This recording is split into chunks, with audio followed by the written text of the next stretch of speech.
Épisode 4. Les Dassault, industrie et politique.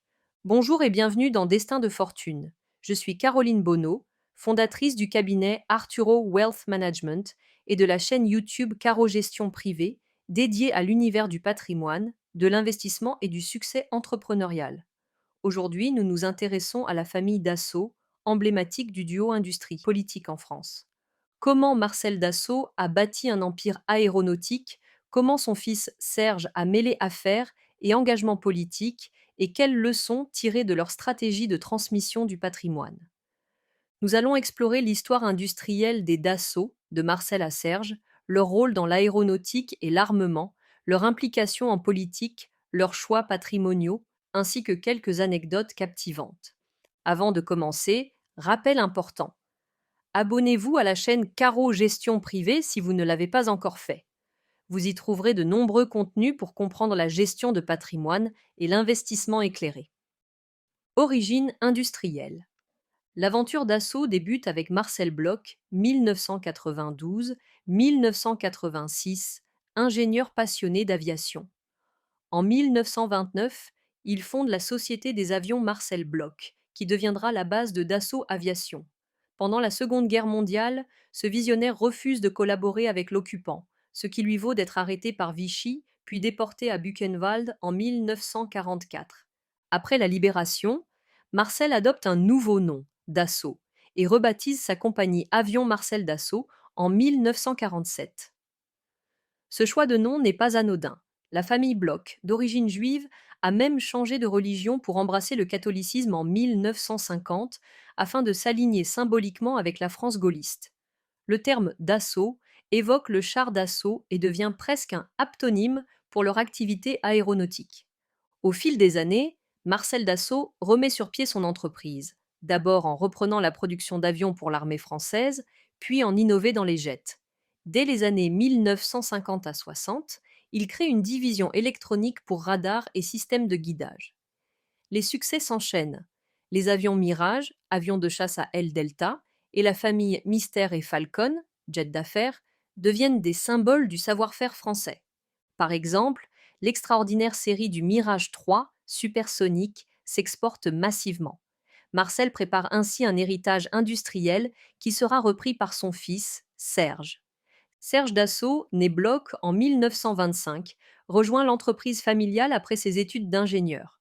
Il devient progressivement directeur puis PDG de Dassault Aviation. Sous son aile, l'entreprise poursuit sa croissance dans les années 1970 à 2000. Serge accumule aussi une immense fortune. Wikipédia le décrit comme ingénieur, industriel, homme d'affaires milliardaire, patron de presse et homme politique français, soulignant son rayonnement au-delà de l'aviation. Il incarne le passage de témoin. D'un côté l'ingénieur entrepreneur Marcel, de l'autre l'industriel tycoon Serge. Dassault dans l'aéronautique et l'armement. Le groupe Dassault est avant tout synonyme d'aviation militaire et de défense. Dassault Aviation reste leur cœur de métier avec un catalogue de chasseurs et d'avions d'affaires. Les Mirage, 4e, 3e, 2000 ont été les fleurons des armées de l'air dans la seconde moitié du XXe siècle. Plus récemment, le chasseur multi-rôle Rafale représente le savoir-faire Dassault. Il a remporté d'importants contrats d'exportation. Par exemple, l'Égypte devient le premier client étranger du Rafale en commandant 24 appareils en 2015, puis 30 autres en 2021. Au total, le Rafale équipe aujourd'hui plusieurs forces aériennes: Égypte, Inde, Qatar, Grèce, Croatie, Émirats arabes unis, Serbie, etc., prouvant la résilience de la filière française face à la concurrence mondiale. Mais Dassault ne se limite pas aux avions. C'est aussi un acteur majeur de l'armement et de l'électronique de défense. La famille a progressivement diversifié ses participations. Le groupe Dassault détient aujourd'hui 24% de Thales, expert en radar et électronique, et 5,1% de Biomérieux, santé. Il possède surtout 59% de l'immobilière Dassault, immobilier, et contrôle des noms comme la maison de vente Arcurial ou le quotidien Le Figaro. Ce maillage d'activités, aéronautique, défense, high-tech, médias, reflète la stratégie d'ancrage à long terme de la famille. Comme le note le magazine Forbes, Le groupe est centré sur Dassault Aviation, Dassault Systèmes et ses participations, dont Thales. Au-delà des avions militaires, Dassault développe aussi une ligne d'affaires prospère avec les jets d'affaires Falcon. Ceci renforce le positionnement du groupe sur le marché international du luxe et des entreprises. Enfin, Dassault Systèmes, cofondé par un ancien dirigeant du groupe, est devenu une entreprise à part entière cotée en bourse, étendant ainsi l'héritage Dassault à la conception 3D et au numérique. Après ces réussites militaires, un exemple mérite d'être souligné. Le succès du Rafale sur la scène internationale montre comment une entreprise française a su faire face à des concurrents américains ou russes. Pour ne rien manquer des histoires inspirantes autour de l'industrie et de l'investissement, abonnez-vous à la chaîne Caro Gestion Privée. Chaque vidéo explore un destin de succès entrepreneurial ou patrimonial. Engagement politique. Les Dassault n'ont pas fait sécession entre affaires et politique. Marcel Dassault, lui-même, n'est pas connu pour avoir été élu, mais il a cultivé des liens avec les grands de ce monde, De Gaulle, Georges Pompidou, et a soutenu la modernisation de la France. Son fils, Serge Dassault, a toutefois franchi le pas politique. Titulaire d'un diplôme de l'école polytechnique et d'HEC, Serge devient un personnage clé à droite. Il siège au CENIP, puis au RPR, UMP et LR, bref dans les partis gaullistes et conservateurs. Il a été maire de Corbeil-Essonnes et sénateur de l'Essonne. Son parcours illustre la double casquette patron industriel et homme politique. En parallèle, la famille est présente dans les médias. Serge acquiert le groupe Le Figaro et détient Arcurial, ce qui en fait un patron de presse influent. Il se sert de ce rôle pour peser dans les débats nationaux et défendre ses intérêts industriels, par exemple en demandant, d'après certaines sources, des commissions sur les ventes d'armes à l'export, ce qui suscitait souvent des controverses avec le pouvoir politique. Malgré des démêlés judiciaires, en Belgique, en France, sans doute liés à ses activités politiques, Serge reste un pilier du paysage conservateur français. Ainsi, la famille Dassault conjugue industrie lourde et engagement civique. Elle incarne cette tradition gaulliste d'entreprise nationale liée à l'État. Cette alliance puissante a parfois été critiquée, comme toute proximité entre business et politique, mais elle a aussi renforcé la capacité du groupe à obtenir des contrats d'État pour ses avions et systèmes. L'influence politique a donc servi la stratégie industrielle, tout en ajoutant une dimension médiatique et patrimoniale à la dynastie. Stratégie patrimoniale. Quel choix la famille a-t-elle fait pour préserver son patrimoine après Serge?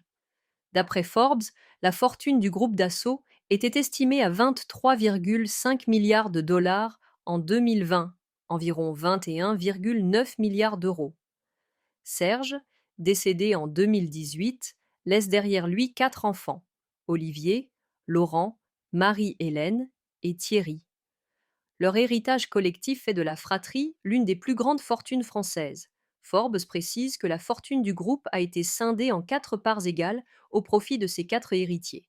Pour sécuriser la pérennité du groupe, Serge a planifié sa succession longtemps à l'avance.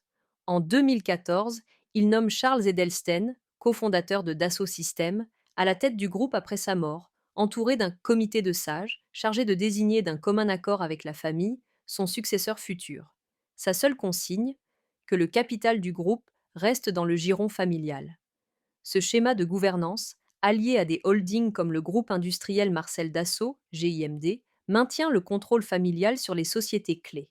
Côté financier, la famille Dassault mise aussi sur le mécénat pour préserver son image et son patrimoine culturel. Elle a lancé la fondation Dassault Histoire et Patrimoine, dotée de 50 millions d'euros sur 10 ans, destinée à restaurer monuments et lieux historiques en difficulté. Fait émouvant, ce projet porte le nom d'Olivier Dassault, député et fils de Serge, qu'il avait lui-même imaginé avant de disparaître dans un accident en mars 2021. Cela illustre la dimension familiale de la transmission. Même dans la philanthropie, les Dassault agissent en bloc pour laisser un héritage commun. Anecdote captivante. Origine du nom. Peu de gens savent qu'avant 1946, la famille Dassault s'appelait Bloch. Le pseudonyme Dassault provient du char d'assaut de la Résistance, et les Bloch adoptent officiellement ce nom après-guerre. Ils abandonnent alors leur religion juive pour le catholicisme. Ce changement de nom et de foi a été vu comme un choix stratégique. Désormais, Dassault est un nom qui colle parfaitement à leur industrie de combat. C'est un vrai aptonyme. Succès du Mirage, le chasseur d'assaut. Mirage 3 a écrit l'histoire. Lors de la guerre des 6 jours, 1967, les forces aériennes dotées de Mirage ont dominé le ciel du Moyen-Orient grâce à leur maniabilité et leur supériorité technologique. Ce record d'efficacité a contribué à la renommée mondiale du Mirage. Plus généralement, les Dassault ont toujours parié sur l'innovation technologique, L-Delta, post-combustion, pour dépasser leurs concurrents. Transmission familiale. L'anecdote la plus contemporaine touche la succession elle-même. En mars 2021, le fils aîné Olivier Dassault trouve la mort dans un accident d'avion privé.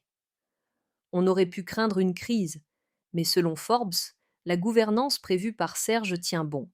La mort accidentelle d'Olivier Dassault ne devrait pas changer la gouvernance du groupe. Les autres héritiers continuent le plan de leur père. Capital en famille, direction en accord avec la fratrie et les hommes de confiance. Ces histoires, du nom de guerre à la dynastie, du mirage légendaire au ravage des querelles, illustrent que chez les Dassault, l'extraordinaire côtoie l'ordinaire. Pendant qu'on parle d'héritage et d'histoire de réussite, profitez-en pour vous abonner à Caro Gestion Privée. Sur cette chaîne, vous trouverez chaque semaine des portraits et analyses de dynasties familiales et d'entrepreneurs ayant bâti de véritables empires. Ne ratez pas nos prochains épisodes. Enseignements clés. Innover constamment. Les Dassault montrent qu'investir en R&D et innover, Mirage, Rafale, Falcon, a été la clé de leur succès industriel. Leçon pour tout investisseur, soutenir la technologie et la qualité produit. Liaison avec l'État. Une entreprise de défense doit savoir dialoguer avec les pouvoirs publics. La famille Dassault a cultivé des liens politiques forts, gaullistes, ce qui a facilité son développement. Commande militaire, soutien national. Diversifier ses actifs. Au-delà de l'aéronautique, les Dassault ont misé sur l'immobilier, la santé, Biomérieux, les médias. Cette diversification protège le patrimoine familial contre les crises sectorielles. Prévoir la transmission. Marcel puis Serge ont toujours pensé à l'après. Que ce soit par l'introduction de cadres de confiance, Edelstein, ou la création de holdings, ils ont sécurisé le contrôle familial. Le devoir de transmettre s'est révélé prioritaire. Assumer l'image familiale, l'engagement dans le mécénat, Fondation Patrimoine, montre l'importance du devoir de mémoire et de l'image sociale pour une grande famille d'industriels. Cela nourrit la cohésion du clan et valorise son nom auprès du public. L'épopée des Dassault, de Marcel à ses enfants, est riche d'enseignements pour tout investisseur ou entrepreneur. Audace technologique, vision à long terme, alliance stratégique et gestion rigoureuse du patrimoine. J'espère que ce portrait détaillé vous a inspiré. Pour ne manquer aucune de nos analyses de grands destins économiques, abonnez-vous à la chaîne Caro Gestion Privée. Vous y découvrirez d'autres histoires sur le patrimoine et l'investissement. Merci de votre écoute. À bientôt pour un nouvel épisode de Destin de fortune. Bonne continuation dans vos projets d'investissement.